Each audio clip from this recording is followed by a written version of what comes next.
Samir Makwane.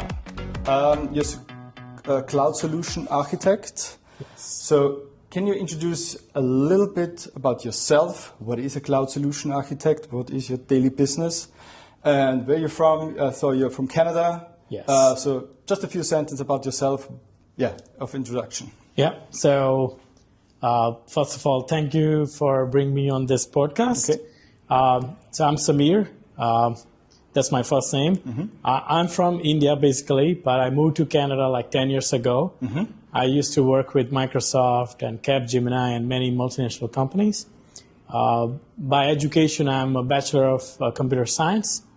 4 years in university. Then in the last year of my college, I realized there is a world of not only software development, but also infrastructure where the emails and other technologies evolve.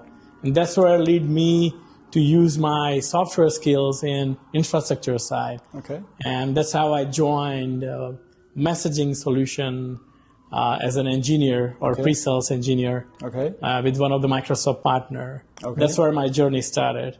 And it has evolved to the solution architect eventually. Okay. So my day-to-day looks like now, I go on a call with the client, I understand their requirements. Mm-hmm. I look at on like a 10,000 or 30,000 point of view to see how that requirements touching other part of the business end to end. And it's not only delivering the solution, but sustaining it, like how it's going to operationalize it, who's going to support it, right? Are they trained or not, right?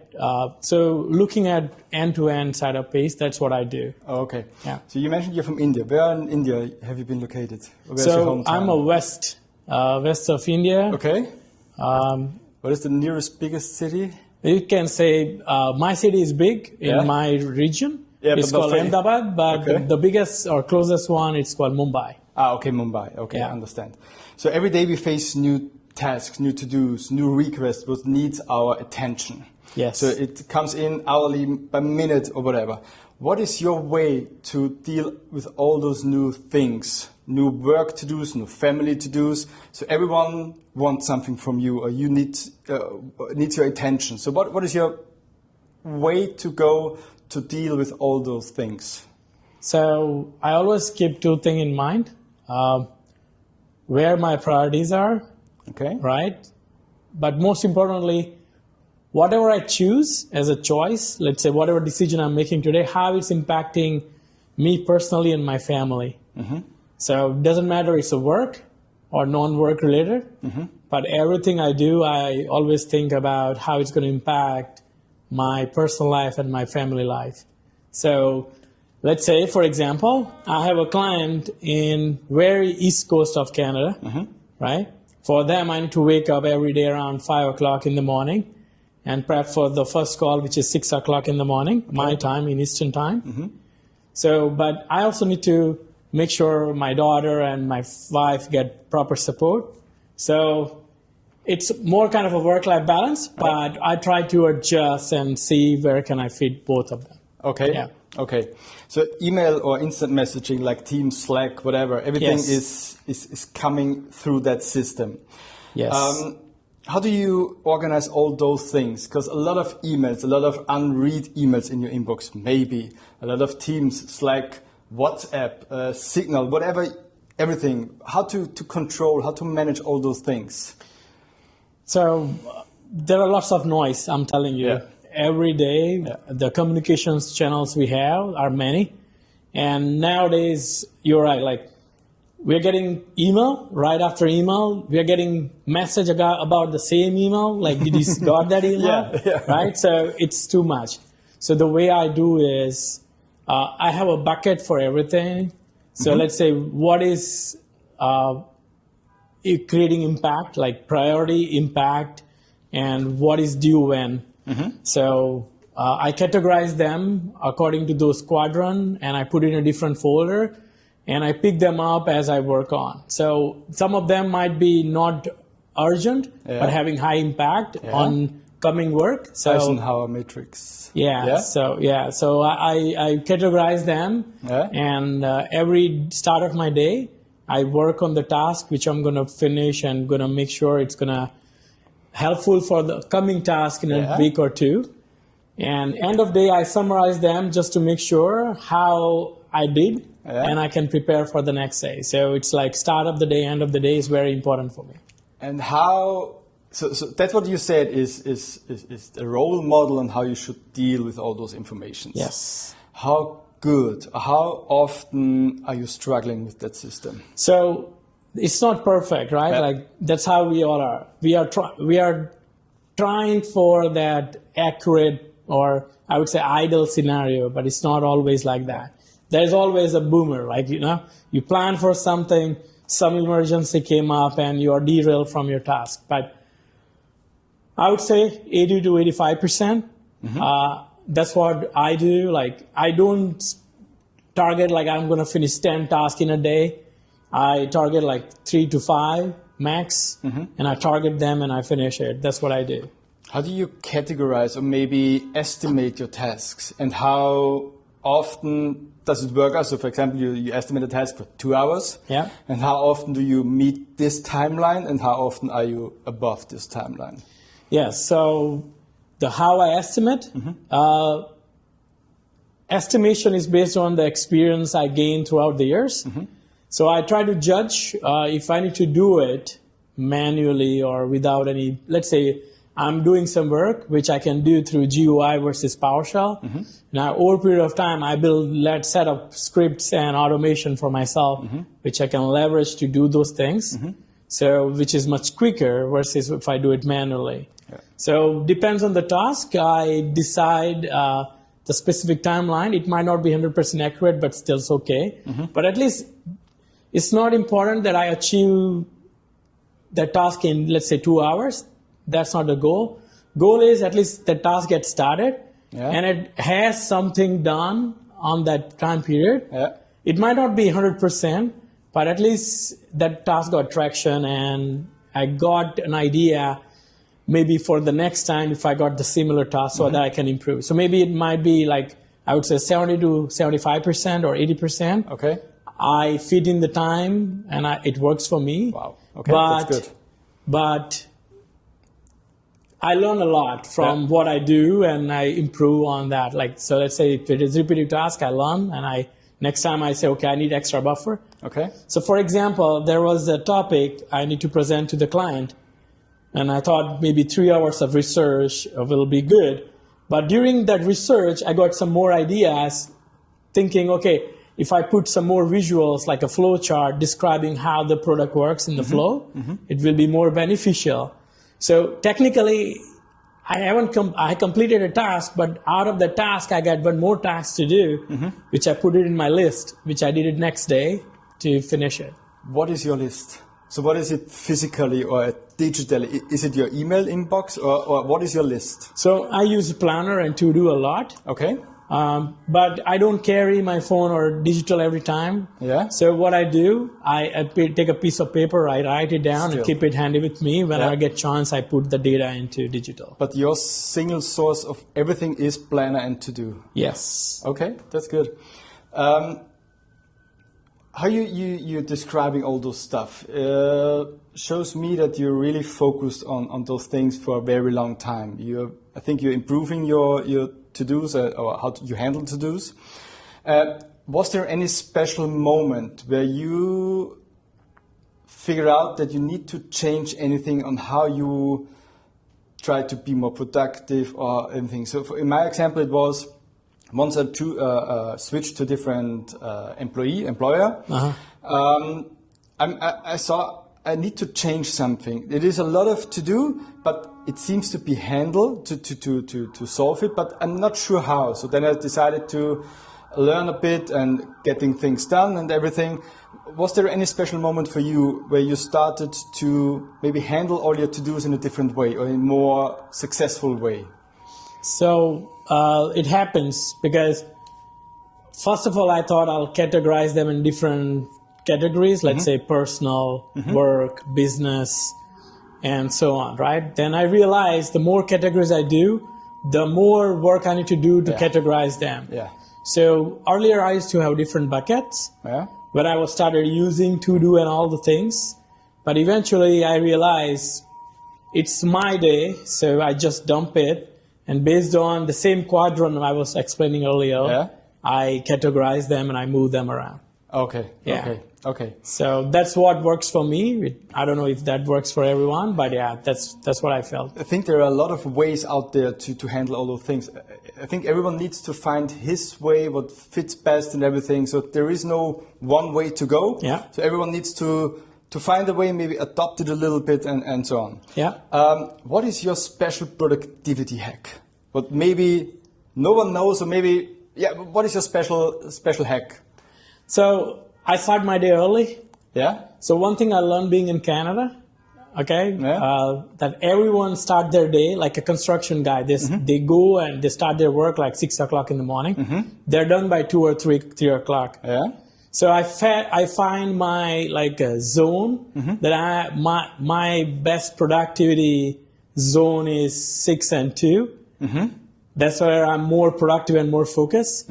So I found that time zone. Now I'm fit to that time, so that most productive task or most important task I take it in first, because it's required more brain and the research or whatever the work you need to do. So let's say if I'm building a project plan or design for some solution, I do it first thing in the morning because my mind is fresh and I can do it. That's what I do. Maybe the more complex, start with the more complex? Yes. Yeah, okay. That's what fits me. That's what I do.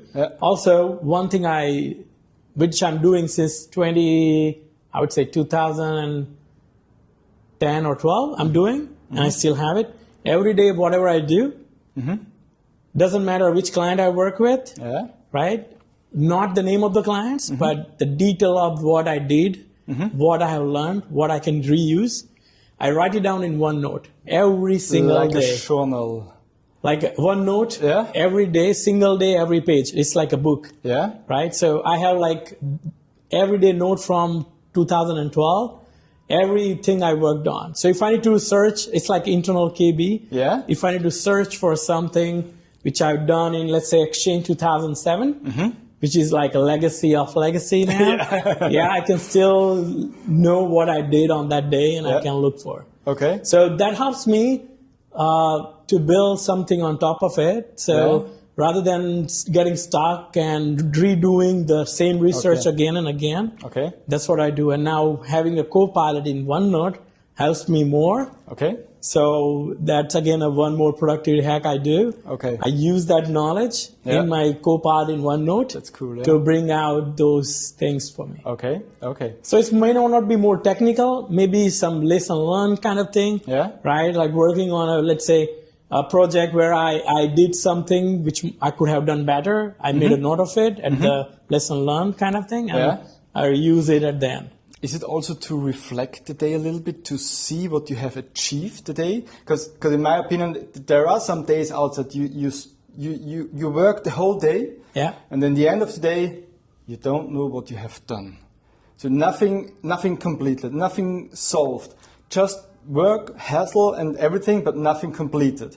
And if I sit down then for just 5 minutes and think, okay, I did this, but it wasn't finished, but I did this and this, it helps me a little bit to be more happy at the end of the day. At least I started with this and this, and 100%. I agree. That's what is important. So we have a quick round to end the episode. Just a yes, no, or just a quick answer, if possible. So what is your favorite productivity tool? I would say To-Do. To-Do. Yeah. Do you prefer paper or digital tools? I use both. Both. Yeah. Coffee or tea? Coffee. An early bird or night owl? I think we know it. So early bird for sure, but I work a night shift, like 9 hours. When I was in India, I work every day for five years.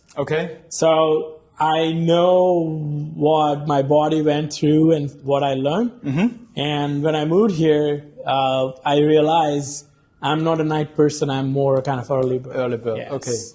So what is your go-to productivity boost when you need to get things done? So when everything comes at once, what is there any special trick, any special, I don't know, way to get rid, or at least to have a plan of all those things what coming at once? So I think sitting alone, that's what I like in the morning. Yeah.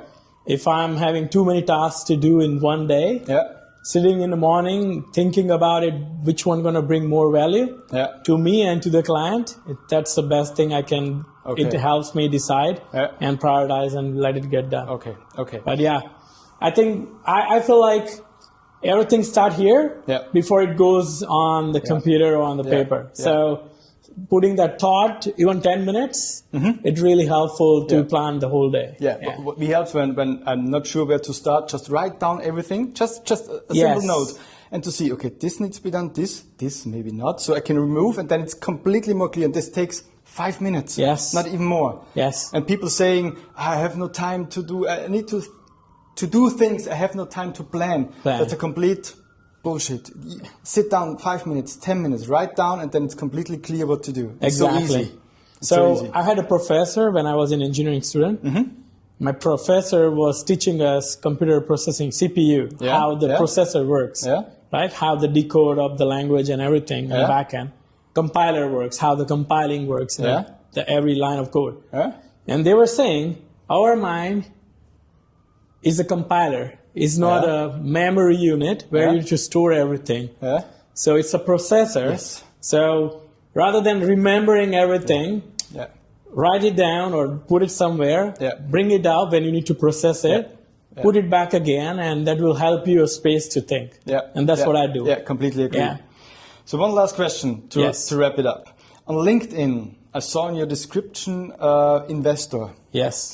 So what was your last invest? And was it, at least what you can say, what was your last invest? And was it, can you already tell us, was it successful or maybe not? Or, tell us a little bit. So the reason the word I use investor, because along with IT, I do invest in IT and other businesses too.